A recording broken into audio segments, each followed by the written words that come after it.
ชุดใหม่ได้เนาะแจ๋วช่วยบ้างละ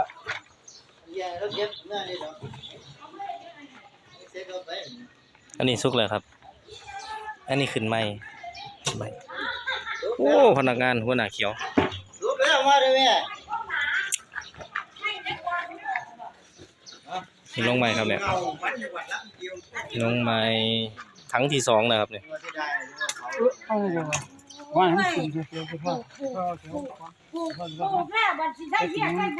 เอาแบบตุ่นใหม่นะครับเอาแบบสุกเสมอเป็นการอบเอาอบในถังกันอบหมูนะครับน้ำท่วมหดก็หดแท้ๆหดจนมันเน่าเนาะน้ำตะกี้ก็ซื้อนั่น3 ปีบิ๊กสิแปลเป็นสวนทุเรียนเนี่ยมันก็แห้งแล้วมันถึงแดดดูดเนาะมึงนี่ว่านี่ตาดีได้ตาลายเสียเด้อเรื่องนี้กันนี่บ่ได้มาตัวนั้นก็อยู่เรื่องป่าก็นี่เบิดเหรอมันลงมาแบบนี้มีแต่พ่อครัวมีแต่รถพระธรรมไหนรถพระธรรมไม่หลายนะท่านอันนี้แหละรถพระธรรมน่ะแซ่ลงมากี่แห่